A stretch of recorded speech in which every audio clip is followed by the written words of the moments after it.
बैकुंठी चौदस व्रत कथा, बैकुंठ चतुर्दशी व्रत कथा। नमस्कार भाइयों बहनों, जय मां गायत्री। आप सभी का मेरे यूट्यूब चैनल शुभकर माही अष्टो में स्वागत है। आज के इस वीडियो में सुनेंगे बैकुंठी चौदस की कथाएं। इन कथाओं को श्रवण करने मात्र से माना जाता है कि 14,000 पाप कर्मों का दोष समाप्त हो जाता है। इसलिए इन कथाओं का श्रवण अवश्य करना चाहिए और आपके जो अपने हैं उनको भी इस कथा को जरूर सुनाना चाहिए। पहली कथा के अनुसार बैकुंठ चतुर्दशी की पौराणिक कथा में बताया गया है, एक बार की बात है कि नारद जी पृथ्वी लोक से घूमकर बैकुंठ धाम पहुंचते हैं। भगवान विष्णु उन्हें आदर पूर्वक बिठाते हैं और प्रसन्न होकर उनके आने का कारण पूछते हैं। नारद जी कहने लगे कि हे प्रभु, आपने अपना नाम कृपा निधान रखा है, इससे आपके जो प्रिय भक्त हैं वही तर पाते हैं।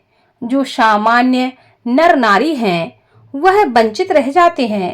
इसलिए आप मुझे कोई ऐसा सरल मार्ग बताएं जिससे सामान्य भक्त भी आपकी भक्ति करके मुक्ति प्राप्त कर सकें। यह सुनकर विष्णु जी कहने लगे कि हे नारद, मेरी बात सुनो।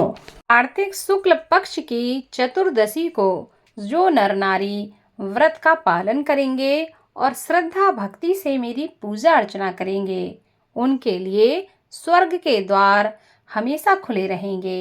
इसके बाद भगवान विष्णु जय और विजय को बुलाते हैं और उन्हें कार्तिक चतुर्दशी को स्वर्ग के द्वार खुला रखने का आदेश देते हैं।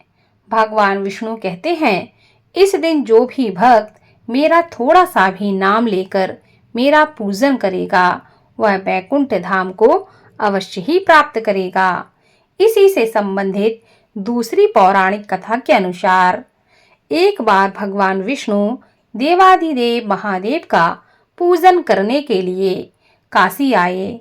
वहां मणिकर्णिका घाट पर स्नान करके उन्होंने 1,000 स्वर्ण कमल पुष्पों से भगवान विश्वनाथ के पूजन का संकल्प किया।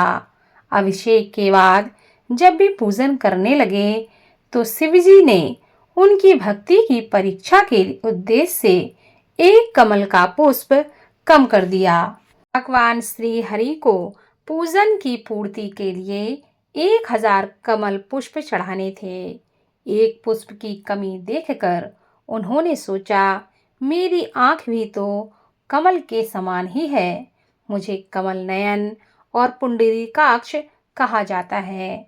यह विचार करके भगवान विष्णु अपनी कमल समान आंख को चढ़ाने के लिए प्रस्तुत होते हैं।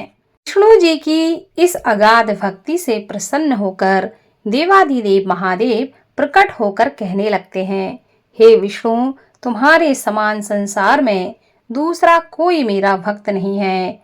आज की यह कार्तिक शुक्ल चतुर्दशी अब बैकुंठ चतुर्दशी कहलाएगी और इस दिन व्रत पूर्वक जो पहले आपका पूजन करेगा उसे बैकुंठ लोक की प्राप्ति होगी। भगवान शिव ने इसी बैकुंठ चतुर्दशी को करोड़ों सूर्यों की कांति के समान वाला सुदर्शन चक्र विष्णु जी को प्रदान किया। शिव जी तथा विष्णु जी कहते हैं, इस दिन स्वर्ग के द्वार खुले रहेंगे। मृत्यु लोक में रहने वाला कोई भी व्यक्ति इस दिन व्रत को करता है वह अपना स्थान बैकुंठ धाम में सुनिश्चित करेगा। वहीं तीसरी पौराणिक कथा के अनुसार धनेश्वर नामक एक ब्राह्मण था जो बहुत बुरे काम करता था। उसके ऊपर कई पाप थे। एक दिन वो गोदावरी नदी में स्नान के लिए गया। उस दिन बैकुंठ चतुर्दशी थी। कई भक्तजन उस दिन पूजा अर्चना करके गोदावरी घाट पर आए थे। इस भीड़ में धनेश्वर भी उन सभी के साथ था। इस प्रकार उन श्रद्धालुओं के स्पर्श के कारण धनेश्वर को पुण्य फल प्राप्त हुआ। जब उसकी मृत्यु हो गई तब उसे यमराज लेकर गए और नरक में उसको भेज दिया। तब भगवान विष्णु ने कहा, यह बहुत पापी है, पर इसने वैकुंठ चतुर्दशी के दिन गोदावरी में स्नान किया है और श्रद्धालुओं के पुण्य के कारण इसके सभी पाप नष्ट हो गए हैं, इसलिए इसे वैकुंठ धाम मिलेगा। अतः धनेश्वर को वैकुंठ धाम की प्राप्ति हुई। प्रकार माना जाता है कि जो भी मनुष्य वैकुंठ चतुर्दशी के दिन भगवान विष्णु और शिव जी का पूजन करते हैं, व्रत करते हैं, कथा का श्रवण करते हैं, उनके समस्त पाप नष्ट होते हैं और अंतिम में उन्हें मोक्ष की प्राप्ति होती है। शास्त्रों में ऐसा बताया गया है कि इस कथा को सुनने मात्र से 14,000 पापों से मुक्ति मिलती है। तो भगवान विष्णु की जय, बोलो भगवान शिव की जय।